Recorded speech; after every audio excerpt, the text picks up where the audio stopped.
மீர்பூர்னு பேர் கொண்ட ஒரு கிராமம் இருக்கு. அந்த கிராமத்துல ஜக்குன்னு பேர் கொண்ட ஒரு பிச்சைக்காரர் இருந்தாரு. ஜக்குக்கு 2 பசங்க, ராஜு அப்புறம் மினி. அப்பா, நாம முன்னாடில இருந்தே ஏழைங்க தானப்பா?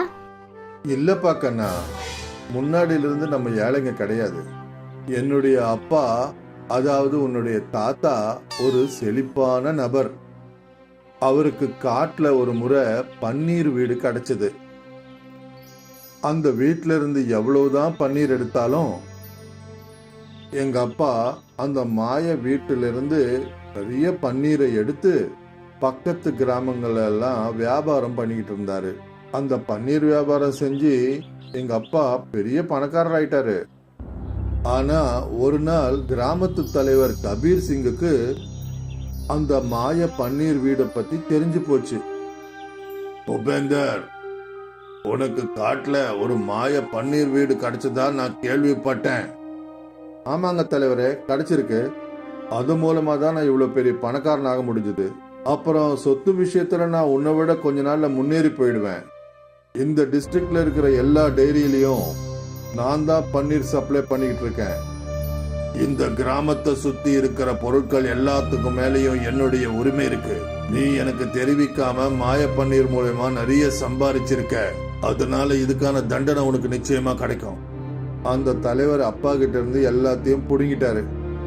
அப்புறம் அவரை இந்த கிராமத்தை விட்டு வெளியில அமிச்சிட்டாரு. அப்புறம் என்னுடைய அப்பா இந்த கிராமத்தை சுத்தி சுத்தி வந்துட்டு இருந்தாரு. ஆனா அவருக்கு யாருமே வேலை கொடுக்கவே இல்லை. அப்புறம் பிச்சை எடுத்து தன்னுடைய வாழ்க்கையை ஓட்டிட்டு இருந்தாரு. அன்னில இருந்து தான் நாம ஏழைகளா இருக்கோம். ஏன்பா, அந்த பன்னீர் வீடு இன்னமும் அந்த காட்டுக்குள்ள தான் இருக்கா? இல்லப்பா, அந்த பன்னீர் வீட்டை பத்தி இது வரைக்கும் ஒன்னும் தெரியல. தலைவர் அந்த பன்னீர் வீட்டுல இருந்து பன்னீர் எடுக்க போனப்ப அந்த வீடே மறைஞ்சு போச்சு. அப்பத்துல இருந்து அந்த பன்னீர் வீடை பத்தி எதுவுமே தெரியல. ஒவ்வொரு சமயத்துல ஜக்குவோட குடும்ப நிலைமை ரொம்பவே மோசமாயிடும். அப்பா, இன்னைக்கு ராஜுவுக்கு உடம்பு சரியில்லை. நாங்க 2 பேரும் 2 நாளா எதுவுமே சாப்பிடலப்பா. ஏதாவது சாப்பிட்றதுக்கு எடுத்துட்டு வாங்க. சரிடா கண்ணா, நான் யார் வீட்டுக்காவது போய் ஏதாவது கேட்டு வாங்கிட்டு வரேம்மா. அன்னைக்கு கிராமத்துல வீடு வீடா ஜக்கு சுத்திட்டு இருந்தாரு. ஆனா அவருக்கு யாருமே எதுவும் கொடுக்கல. ஜக்கு அந்த தலைவர் வீட்டுக்கு போனப்ப அப்பதான் ஜக்குவுக்கு அவங்க வீட்டுக்குள்ள இருந்து நல்ல சுட சுட பரோட்டாவோட வாசனை வந்தது. தலைவரையா, கொஞ்சம் கதவை தரங்களேன். நான் தான் ஜக்கு வந்திருக்கேன். என் குழந்தைங்களுக்கு உடம்பு சரியில்லை, பசியோட இருக்காங்க. அவங்களுக்கு சாப்பிட ஏதாவது கொடுங்கய்யா. ஜக்கோ, மறுபடியும் நீங்க வந்துட்டியா? இங்க இருந்து ஒழுங்கா போயிடு. இல்லைன்னா என்னுடைய வேலைக்காரங்களை கூப்பிட்டு உன்னை கழுத்தை பிடிச்சி தள்ளிட சொல்லிடுவேன். உன்னை இந்த கிராமத்துல இருக்க விட்டனே, அதுவே என்னுடைய பெருந்தன்மை நினைச்சுக்கோ. தலைவர் தன்னோட வீட்டு வேலையாட்களை அனுப்புறதுக்குள்ள ஜக்கு ரோட்ல ஒரு மூலையில போய் உட்காந்துக்கிட்டாரு. கொஞ்ச நேரத்துக்கு அப்புறம் தலைவர் தன்னோட வீட்டுக்கு பூட்டு போட்டுட்டு தன்னோட ஆளுங்களை கூட்டிக்கிட்டு எங்கேயோ போயிட்டாரு. ஜக்கு யோசிச்சாரு, தன்னோட குழந்தைங்களுக்காக சாப்பாட்டை திருடணும்னு முடிவு பண்ணிட்டாரு. சுவர் ஏறி குதிச்சு ஜக்கு தலைவர் வீட்டுக்குள்ள நுழைஞ்சிட்டாரு. அவர் 5-6 பரோட்டாவை திருடிக்கிட்டு அங்கேருந்து வெளியே வந்தாரு. அன்னைக்கு அந்த பரோட்டாவை ஜக்குவோட குடும்பம் வயிறார சாப்பிட்டுச்சுங்க. மத்தியான நேரத்துல கிராமமே வெறிச்சோடு போய் இருந்தப்ப ஜக்குவும் அவரோட குழந்தைங்களும் தூங்கிட்டு இருந்தாங்க. அப்ப திடீர்னு யாரோ ஜக்குவோட வீட்டு கதவை உடைச்சிட்டாங்க. ஜக்குவும் அவரோட குழந்தைங்களும் பயந்து போய் நடுங்க ஆரம்பிச்சிட்டாங்க. வாசல்ல தலைவரும் அப்புறம் அவருடைய ஆட்களும் கையில கம்போடு நின்றுட்டு இருந்தாங்க. ஜக்கு, உனக்கு திமிரு அதிகமாயிடுச்சா? நீ என் வீட்டுக்குள்ள நுழைஞ்சு திருடி இருக்க. நீ செஞ்ச வேலை எல்லாத்தையும் நான் சிசிடிவி கேமரால பாத்துட்டேன். ஏய், 2 பேரும் போய் ஜக்குவை நல்லா அடிச்சு வெளுத்துங்க. இவங்க 3 பேரையும் இந்த கிராமத்தை விட்டு துரத்துங்க. இப்படி சொல்லிட்டு தலைவர் அங்கிருந்து கிளம்பி போனாரு. தலைவரோட ஆட்கள் ஜக்குவை ரொம்ப மோசமா அடிக்க ஆரம்பிச்சாங்க. ராஜுவுக்கும் மினிக்கும் தன்னோட அப்பா இந்த மாதிரி அடி வாங்கறத பார்க்க முடியல. 2 பேரும் அவங்கவுங்க உண்டிகோலை எடுத்தாங்க. தலைவரோட ஆட்களோட தலையில உண்டியல்ல கல்லை வச்சு அடிச்சாங்க. 2 பேரும் அவங்க நெத்தியில கையை வச்சுக்கிட்டு உட்காந்துட்டாங்க. அடிச்சிட்டாங்கப்பா. அப்பா, சீக்கிரம் வாங்க, ஓடி போயிடலாம். அதுக்கப்புறம் அவங்க 3 பேரும் காட்டை நோக்கி ஓடினாங்க. தலைவரோட 2 ஆட்களும் அவங்க பின்னாடியே ஓடினாங்க. ஜக்கு, நீ எது வரைக்கும் ஓடுறான்னு பாக்குறோம். உன்னையும் உன் பசங்களையும் நான் சும்மா விட மாட்டேன். தலைவரோட அந்த ஆட்கள் 2 பேரும் அடிப்பட்ட சிங்கம் மாதிரி அவங்க பின்னாடி அவங்கள துரத்திக்கிட்டு போனாங்க. கடைசியில இப்படி ஒரு பிரச்சனையில மாட்டிக்கிட்டோமேப்பா. இப்ப என்ன பண்றது? ஜக்கு என்ன நினைச்சாருன்னா, அவரும் அவங்க பிள்ளைங்களும் அவங்க கிட்ட இருந்து தப்ப முடியாதுன்னு நினைச்சாரு. அப்பதான் திடீர்னு ஜக்குவுக்கும் அவரோட பசங்களுக்கும் பன்னீர் வீடு அவங்க கண்ணுக்கு தெரிஞ்சது. 3 பேரும் அந்த பன்னீர் வீட்டுக்குள்ள நுழைஞ்சிட்டாங்க. தலைவரோட ஆட்கள் 2 பேரும் அந்த பன்னீர் வீட்டுக்கு போய் சேர்த்துக்கு முன்னாடி அந்த பன்னீர் வீடு மறைஞ்சிருச்சு. பன்னீர் வீட்டுக்கு உங்களை நான் வரவேற்கிறேன். இந்த மாய வீட்டுக்குள்ள இருந்து உங்களுக்கு எவ்வளவு தேவைப்படுதோ அவ்வளவு பன்னீரை எடுத்துக்கலாம். நீ அந்த பழைய பன்னீர் வீடு தானா? என் அப்பாவுக்கு கிடைச்ச அதே வீடா? ஆமா, நான் அதேதான். நான் உங்க அப்பா கிட்ட ஏற்கனவே சொன்னேன், என் மூலமா சம்பாதிச்ச சொத்தெல்லாம் வெளியில காட்டாதேன்னு. அப்படி என்னை பத்தி யாருக்காவது தெரிஞ்சதுன்னா நான் மறைஞ்சு போயிடுவேன்னு சொன்னேன். ஆனா உங்க அப்பா நான் சொன்னதை கேட்கவே இல்லை. கடைசியில் அந்த ஊர் தலைவருக்கு என்னை பத்தி தெரிஞ்சு போச்சு. வேற வழி இல்லாம நானும் மறைய விடுதாயிடுச்சு. உங்க அப்பா செஞ்ச அதே தப்ப தயவு செஞ்சு நீங்களும் செஞ்சிடாதீங்க. மாட்டேன். அந்த மாதிரி தப்ப நான் நிச்சயமா செய்ய மாட்டேன். அப்புறம் உன்னை பத்தி நான் யாருக்கும் சொல்ல மாட்டேன். ஆனா நான் ஒருவேளை யாருக்கும் சொல்லாம உன்னை பத்தி தெரிஞ்சு போச்சுன்னா என்ன ஆகும்? அந்த கவலையை விடு, அது எல்லாத்தையும் நான் பாத்துக்கிறேன். எல்லாத்துக்கும் முன்னாடி ஜக்குவும் அவரோட பசங்களும் வயிறார பன்னீரை சாப்பிட்டாங்க. பன்னீர் ரொம்ப சுவையா இருக்குங்கப்பா. அது எப்படி இருக்குதுன்னா வெண்ணிலா ஃப்ளேவர் கொண்ட ஐஸ்கிரீமை பாலில் போட்டு சாப்பிட்றாம இருக்கு. குழந்தைங்களா, நாளையில இருந்து நாம போய் பன்னீர் விற்கலாம். ஆனா நாம கண்ணு முன்னு தெரியாம வியாபாரம் பண்ணக்கூடாது. நமக்கு எவ்வளவு தேவைப்படுதோ அந்த அளவுக்கு தான் நாம வியாபாரம் பண்ணணும். அங்க தலைவர் கோவத்துல பைத்தியமாக இருந்தாரு. நீங்க 2 பேரும் என்னுடைய பேரை மண்ணோட மண்ணாக்கிட்டீங்க. 2 பேரும் நல்லா அடி வாங்கி இங்க வந்திருக்கீங்க. கேட்டா சொல்றீங்க அவங்க 3 பேரும் காட்டுல திடீர்னு காணாம போயிட்டாங்கன்னு. இப்போ நான் ரங்காவையும் முன்னாவையும் அனுப்ப வேண்டியதா இருக்கு. தலைவர் அவரோட ஆட்களை காட்டுக்கு வெளியில காவல் காக்க வச்சாரு. தலைவரோட ஆட்கள் பார்த்தாங்க, அதாவது ஜக்கு, ராஜு அப்புறம் மினி தினமும் பன்னீரை எடுத்துக்கிட்டு மார்க்கெட்டுக்கு விற்க போறாங்க. அவங்க இந்த விஷயத்த தலைவர்கிட்ட போய் சொன்னாங்க. போன தடவை அந்த பன்னீர் வீடு எப்போ எங்க மறைஞ்சதுன்னு தெரியல. இந்த முறை என்ன ஆனாலும் சரி, அது எனக்கு வேணும். மறுநாள் ஜக்குவோட குடும்பம் காட்டை விட்டு வெளியே வந்தபோது தலைவர் அவங்கள பிடிச்சிட்டாரு. அப்புறம் 3 பேரோட கையையும் கட்டிட்டாரு. இப்ப நீங்க யாரும் எதுவும் பேசாம என்ன அந்த பன்னீர் வீட்டு வரைக்கும் கூட்டிட்டு போங்க. அப்புறம் நான் உங்களை பண்ற விதம் இருக்கே, அப்புறம் உங்க முகத்தையே நீங்க அடையாளம் கண்டுக்க முடியாது. ஜக்கு, ராஜு அப்புறம் மினி தலைவரை மணிக்கணக்கா சுத்த வச்சாங்க. ஆனா அந்த பன்னீர் வீடு இருக்கிற இடத்துக்கு அவங்க போவே இல்லை. ஜக்கு, ரொம்ப நேரம் ஆயிடுச்சு. அநேகமா நீ என்கிட்ட தந்திரங்கள் பண்றன்னு நினைக்கிறேன். வேலையாட்களே, இவனுடைய குழந்தைங்களை ஆழமான கணத்துக்குள்ள தூக்கி போடுங்க. வேண்டாம் வேண்டாம் வேண்டாம், அந்த மாதிரிலாம் எதுவும் செய்யாதீங்க. நான் உங்களை கூட்டிட்டு போறேன். கடைசியில ஜக்கு தலைவரை பன்னீர் வீட்டுக்கு கொண்டு போனாரு. அப்போ இதுதான் பன்னீர் வீடா? இங்க பாருங்க, அவங்க 3 பேரையும் மரத்துல கட்டி போடுங்க. நான் பன்னீர் வீட்டுக்குள்ள போய் சுத்தி பார்க்க போறேன். 3 பேரும் உள்ள போன உடனே எக்கச்சக்கமான பன்னீர் அவங்க மேல விழுந்துடுச்சு. தலைவரும் அவரோட ஆட்களும் அந்த பன்னீருக்கு அடியில மாட்டிக்கிட்டாங்க. யாராவது என்ன காப்பாத்துங்க, யாராவது என்ன வெளியில எடுங்க. என்னால மூச்சு விட முடியல, என் மூச்சு நின்னுடும் போல இருக்கு. இங்க பாரு தலைவரே, முதல்ல எனக்கு வாக்கு கொடு. இனிமே ஜக்குவோட குடும்பத்தை கஷ்டப்படுத்த மாட்டேன்னு சொல்லு. அப்புறம் நீ என்ன எப்பவும் தேடவே கூடாது. சரி சரி, நான் உங்களுக்கு வாக்கு கொடுக்கறேன். நான் ஜக்குவ மட்டும் இல்ல, கிராமத்து ஜனங்க யாரையுமே கஷ்டப்படுத்த மாட்டேன். என்ன காப்பாத்துங்க. அப்ப தலைவர் மேல விழுந்திருந்த அந்த பன்னீர் காணாம போயிடுச்சு. தலைவரும் அவரோட ஆட்களும் ஜக்கு, மினி, ராஜுவோட கட்டை அழுத்து விட்டாங்க. அதுக்கப்புறம் அவங்க வீட்டை நோக்கி ஓடினாங்க. அப்துல் ஒரு பிரமாதமான சமையல்காரர். அவரு சுல்தான் மியா ஹோட்டல்ல தந்தூரி செஞ்சுக்கிட்டு இருந்தாரு. எனக்கு ஒரு தந்தூரி பார்சல் கொடுங்க. இதோ தந்துடுறேன். அப்துல் என்ன, உங்க கையால செய்யற தந்தூரியை பத்தி சொல்லவே தேவையில்ல. நானும் நிறைய ஹோட்டல்ல தந்தூரி சாப்பிட்டிருக்கேன். ஆனா உங்க கையில இருக்கிற கைப்பக்குவம் வேற எங்கேயுமே கிடையாதுண்ணே. நன்றி. என்னுடைய தந்தூரி உங்களுக்கு பிடிச்சிருக்கே, அதுவே சந்தோஷம். அப்துல் பல வருஷங்களா இதே ஹோட்டல்ல தான் வேலை பார்த்துட்டு இருந்தாரு. எல்லாமே நல்லபடியா போயிட்டு இருந்தது. அப்புறம் ஒரு நாள் சுல்தான் மியாவோட பையன் ஹப்சல் ஹோட்டலை பாத்துக்கிற பொறுப்பை ஏத்துக்கிட்டான். தம்பி, உங்க ஹோட்டல் தந்தூரி உண்மையிலேயே சூப்பரு. எனக்கு தெரியும், நிறைய கஸ்டமர்ஸ் அப்துல் அண்ணன் தந்தூரி பத்தி பாராட்டுறாங்க. இத கேட்டுட்டு அப்துல் சிரிச்சாரு. அவருக்கு ஹப்சல் மைண்ட்ல இருக்கிற குறுக்குத்தனமான புத்தி என்னன்னு தெரியாது. ஹப்சல் என்ன யோசிச்சு வச்சிருந்தான்னா, அதாவது அவன் தந்தூரி கவுண்டரை பெருசாக்கலாம்னு நினைச்சான். இன்னும் நிறைய சமையல்காரங்களை வைக்கணும்னு நினைச்சான். அப்துல் அண்ணன், இன்னும் நீங்க சில சமயக்காரங்களுக்கு உங்களை மாதிரி தந்தூரி செய்ய கத்து கொடுக்கணும். அது என்னன்னா, நான் தந்தூரி கவுண்டரை பெருசாக்க போறேன். அப்பதான் என்னால நிறைய ஆர்டர் எடுக்க முடியும்.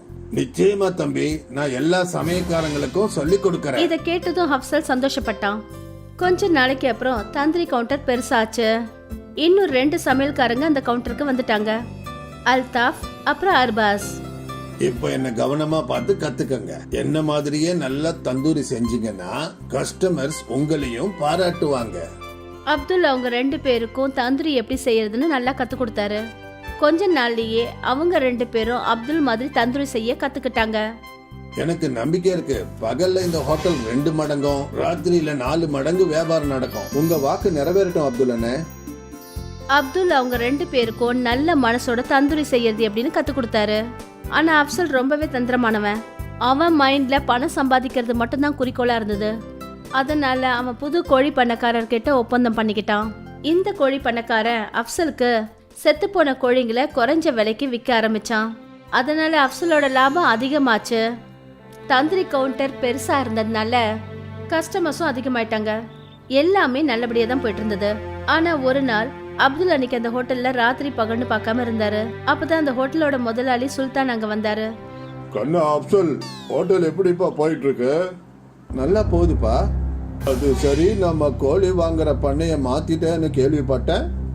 ஆமாப்பா, இந்த புது பண்ணக்காரரு குறைஞ்ச விலையிலேயே கோழிகளை நம்மளுக்கு சப்ளை பண்றாரு. அப்படியா? அது எப்படி? ஏன்னா அந்த கோழிங்க ஏற்கனவே செத்து போனதுங்க.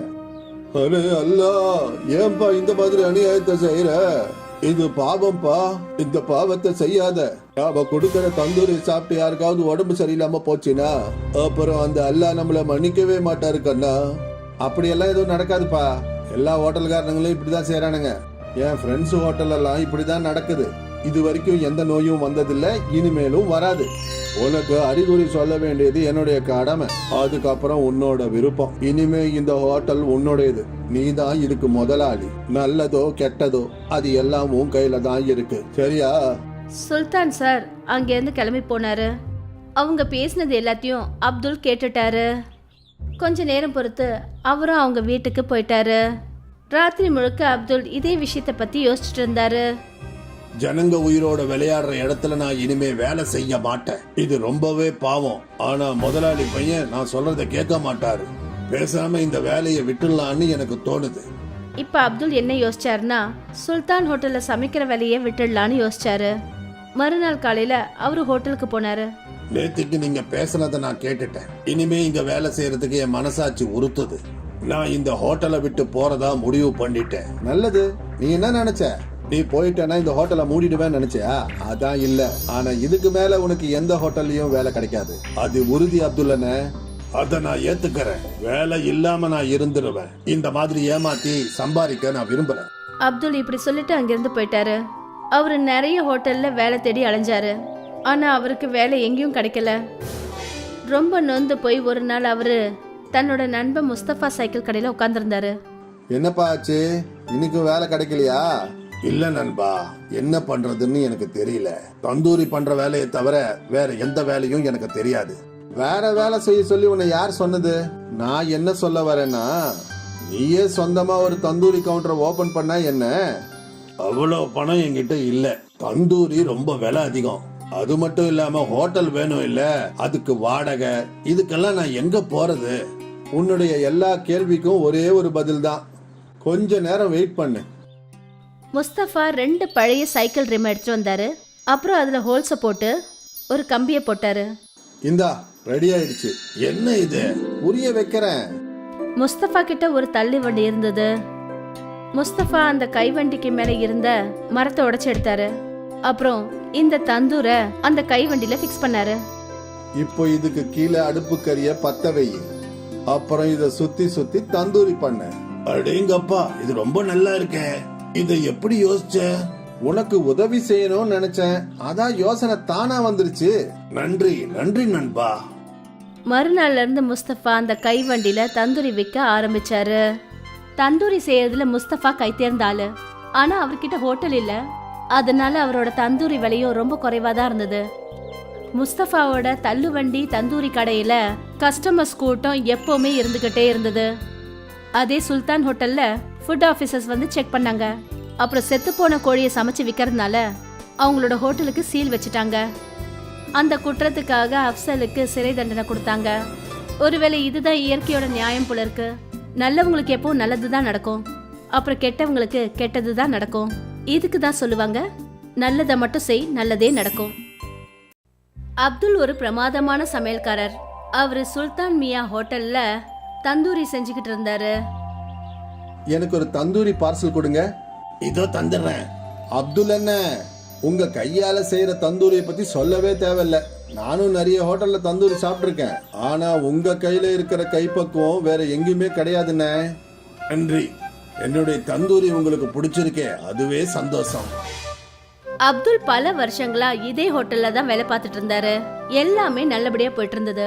அப்புறம் ஒரு நாள் சுல்தான் மியாவோட பையன் அப்சல் ஹோட்டலை பாத்துக்கிற பொறுப்பை ஏத்துக்கிட்டான். தம்பி, உங்க ஹோட்டல் தந்தூரி உண்மையிலேயே சூப்பரே. ஆ ஆ எனக்கு தெரியும், நிறைய கஸ்டமர்ஸ் அப்துல் அண்ணன் தந்தூரியை பத்தி பாராட்டுறாங்க. இத கேட்டுட்டு அப்துல் சிரிச்சாரு. அவருக்கு அப்சல் மைண்ட்ல இருக்கிற குறுக்குத்தனமான புத்தி என்னன்னு தெரியாது. அப்சல் என்ன யோசிச்சு வச்சிருந்தான்னா, அதாவது அவன் தந்தூரி கவுண்டரை பெருசாக்கலாம்னு நினைச்சான். இன்னும் நிறைய சமையல்காரங்களை வைக்கணும்னு நினைச்சான். அப்துல் அண்ணன், இன்னும் நீங்க சில சமயக்காரங்களுக்கு உங்களை மாதிரி தந்தூரி செய்ய கத்து கொடுக்கணும். அது என்னன்னா, நான் தந்தூரி கவுண்டரை பெருசாக்க போறேன். அப்பதான் என்னால நிறைய ஆர்டர் எடுக்க முடியும். நிச்சயமா தம்பி, நான் எல்லா சமயக்காரங்களுக்கும் சொல்லி கொடுக்கறேன். இத கேட்டதும் அப்சல் சந்தோஷப்பட்டான். கொஞ்ச நாளைக்கு அப்புறம் தந்தூரி கவுண்டர் பெருசாச்சு. இன்னும் 2 சமையல்காரங்க அந்த கவுண்டருக்கு வந்துட்டாங்க, அல்தாஃப் அப்புறம் அர்பாஸ். இப்ப என்ன கவனமா பார்த்து கத்துக்கங்க. என்ன மாதிரியே நல்லா தந்தூரி செஞ்சீங்கன்னா கஸ்டமர்ஸ் உங்களையும் பாராட்டுவாங்க. அப்துல் அவங்க 2 பேருக்கும் தந்தூரி எப்படி செய்யறதுன்னு நல்லா கத்து கொடுத்தாரு. கொஞ்ச நாள்லயே அவங்க 2 பேரும் அப்துல் மாதிரி தந்தூரி செய்ய கத்துக்கிட்டாங்க. எனக்கு நம்பிக்கை இருக்கு, பகல்ல இந்த ஹோட்டல் 2 மடங்கும், ராத்திரியில 4 மடங்கு வியாபாரம் நடக்கும். உங்க வாக்கு நிறைவேறட்டும் அப்துல் அண்ணே. அப்துல் அவங்க 2 பேருக்கும் நல்ல மனசோட தந்தூரி செய்யறது எப்படின்னு கத்து கொடுத்தாரு. ஆனா அப்சல் ரொம்பவே தந்திரமானவன். அவன் மைண்ட்ல பணம் சம்பாதிக்கிறது மட்டும்தான் குறிக்கோளா இருந்தது. அதனால அவன் புது கோழி பண்ணக்காரர்கிட்ட ஒப்பந்தம் பண்ணிக்கிட்டான். இந்த கோழி பண்ணக்காரன் அப்சலுக்கு செத்து போன கோழிங்களை குறைஞ்ச விலைக்கு விற்க ஆரம்பிச்சான். அதனால அப்சலோட லாபம் அதிகமாச்சு. தந்தூரி கவுண்டர் பெருசா இருந்ததுனால கஸ்டமர்ஸும் அதிகமாயிட்டாங்க. எல்லாமே நல்லபடியா தான் போயிட்டு இருந்தது. ஆனா ஒரு நாள் அப்துல் அன்னைக்கு அந்த ஹோட்டல்ல ராத்திரி பகல்னு பார்க்காம இருந்தாரு. அப்பதான் அந்த ஹோட்டலோட முதலாளி சுல்தான் அங்க வந்தாரு. கண்ணா அப்சல், ஹோட்டல் எப்படிப்பா போயிட்டு இருக்கு? நல்லா போகுதுப்பா. அது சரி, நம்ம கோழி வாங்குற பண்ணைய மாத்திட்டேன்னு கேள்விப்பட்டேன். ஆமாப்பா, இந்த புது பண்ணக்காரரு குறைஞ்ச விலையிலேயே கோழிகளை நம்மளுக்கு சப்ளை பண்றாரு. அப்படியா? அது எப்படி? ஏன்னா அந்த கோழிங்க ஏற்கனவே செத்து போனதுங்க. அரே அல்லா, ஏன்பா இந்த மாதிரி அநியாயத்தை செய்யற? இது பாவம்பா, இந்த பாவத்தை செய்யாத. நாம கொடுக்கற தந்தூரி சாப்பிட்டு யாருக்காவது உடம்பு சரியில்லாம போச்சுன்னா அப்புறம் அந்த அல்லா நம்மள மன்னிக்கவே மாட்டாரு கண்ணா. அப்படியெல்லாம் எதுவும் நடக்காதுப்பா. எல்லா ஹோட்டல்காரங்களும் இப்படிதான் செய்யறானுங்க. என் ஃப்ரெண்ட்ஸ் ஹோட்டல் எல்லாம் இப்படிதான் நடக்குது. இது வரைக்கும் எந்த நோயும் வந்ததில்லை, இனிமேலும் வராது. உனக்கு அறிகுறி சொல்ல வேண்டியது என்னுடைய கடமை, அதுக்கப்புறம் உன்னோட விருப்பம். இனிமே இந்த ஹோட்டல் உன்னுடையது. நீ தான் இதுக்கு முதலாளி. நல்லதோ கெட்டதோ அது எல்லாம் உன் கையில தான் இருக்கு, சரியா? சுல்தான் சார் அங்க இருந்து கிளம்பி போனாரு. அவங்க பேசினது எல்லாத்தையும் அப்துல் கேட்டுட்டாரு. கொஞ்ச நேரம் பொறுத்து அவரும் அவங்க வீட்டுக்கு போயிட்டாரு. ராத்திரி முழுக்க அப்துல் இதே விஷயத்த பத்தி யோசிச்சுட்டு இருந்தாரு. ஜனங்க உயிரோட விளையாடுற இடத்துல நான் இனிமே வேலை செய்ய மாட்டேன். இது ரொம்பவே பாவம். ஆனா முதலாளி பையன் நான் சொல்றத கேட்க மாட்டாரு. பேசாம இந்த வேலையை விட்டுடலான்னு எனக்கு தோணுது. இப்ப அப்துல் என்ன யோசிச்சாருன்னா சுல்தான் ஹோட்டல்ல சமைக்கிற வேலையை விட்டுடலான்னு யோசிச்சாரு. மறுநாள் காலையில அவரு ஹோட்டலுக்கு போனாரு. நேத்திக்கு நீங்க பேசுனதை நான் கேட்டுட்டேன். இனிமே இங்க வேலை செய்யறதுக்கு என் மனசாட்சி உறுத்துது. நான் இந்த ஹோட்டலை விட்டு போறதா முடிவு பண்ணிட்டேன். நல்லது. நீ என்ன நினைச்ச? நீ போயிட்டேன்னா இந்த ஹோட்டலை மூடிடுவேன்னு நினைச்சியா? அதான் இல்ல. ஆனா இதுக்கு மேல உனக்கு எந்த ஹோட்டல்லையும் வேலை கிடைக்காது. அது உறுதி அப்துல்லண்ணே. அத நான் ஏத்துக்கிறேன். வேலை இல்லாம நான் இருந்துருவேன். இந்த மாதிரி ஏமாத்தி சம்பாதிக்க நான் விரும்பல. அப்துல் இப்படி சொல்லிட்டு அங்கிருந்து போயிட்டாரு. அவரு நிறைய ஹோட்டல்ல வேலை தேடி அலைஞ்சாரு. ஆனா அவருக்கு வேலை எங்கேயும் கிடைக்கல. ரொம்ப நொந்து போய் ஒரு நாள் அவரு தன்னோட நண்பன் முஸ்தபா சைக்கிள் கடையில உட்கார்ந்துருந்தாரு. என்னப்பா ஆச்சு? இன்னைக்கு வேலை கிடைக்கலையா? இல்ல நண்பா, என்ன பண்றதுன்னு எனக்கு தெரியல. தந்தூரி பண்ற வேலையை தவிர வேற எந்த வேலையும் எனக்கு தெரியாது. வேற வேலை செய்ய சொல்லி உன்னை யார் சொன்னது? நான் என்ன சொல்ல வரேன்னா, நீயே சொந்தமா ஒரு தந்தூரி கவுண்டரை ஓபன் பண்ணா என்ன? அவ்வளவு பணம் என்கிட்ட இல்ல. தந்தூரி ரொம்ப விலை அதிகம். அது மட்டும் இல்லாம ஹோட்டல் வேணும் இல்ல, அதுக்கு வாடகை, இதுக்கெல்லாம் நான் எங்க போறது?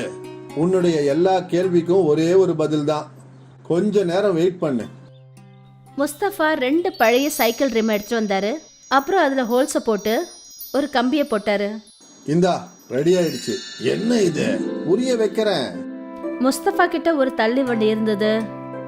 முஸ்தபா அந்த கைவண்டிக்கு மேல இருந்த மரத்தை உடைச்சு எடுத்தாரு. அப்புறம் இந்த தந்தூரை அந்த கைவண்டியில ஃபிக்ஸ் பண்ணாரு. இப்போ இதுக்கு கீழே அடுப்பு கறிய பத்த வை. அப்புறம் இத சுத்தி சுத்தி தந்தூரி பண்ண. அடேங்கப்பா, இது ரொம்ப நல்லா இருக்கே. இதை எப்படி யோசிச்ச? உனக்கு உதவி செய்யணும்னு நினைச்சேன். அதான் யோசனை தானா வந்துருச்சு. நன்றி நன்றி நண்பா. மறுநாள்ல இருந்து முஸ்தபா அந்த கைவண்டியில தந்தூரி விற்க ஆரம்பிச்சாரு. தந்தூரி செய்யறதுல முஸ்தபா கை தேர்ந்த ஆளு. ஆனா அவர்கிட்ட ஹோட்டல் இல்ல. அதனால அவரோட தந்தூரி விலையும் ரொம்ப குறைவா தான் இருந்தது. முஸ்தபாவோட தள்ளுவண்டி தந்தூரி கடையில கஸ்டமர்ஸ் கூட்டம் எப்பவுமே இருந்துகிட்டே இருந்தது. அதே சுல்தான் ஹோட்டல்ல ஃபுட் ஆஃபீஸர்ஸ் வந்து செக் பண்ணாங்க. அப்புறம் செத்து போன கோழியை சமைச்சு விற்கிறதுனால அவங்களோட ஹோட்டலுக்கு சீல் வச்சுட்டாங்க. அந்த குற்றத்துக்காக அப்சலுக்கு சிறை தண்டனை கொடுத்தாங்க. ஒருவேளை இதுதான் இயற்கையோட நியாயம் போல இருக்கு. நல்லவங்களுக்கு எப்பவும் நல்லதுதான் நடக்கும், அப்புறம் கெட்டவங்களுக்கு கெட்டதுதான் நடக்கும். இதுக்கு தான் சொல்லுவாங்க, நல்லதை மட்டும் செய், நல்லதே நடக்கும்.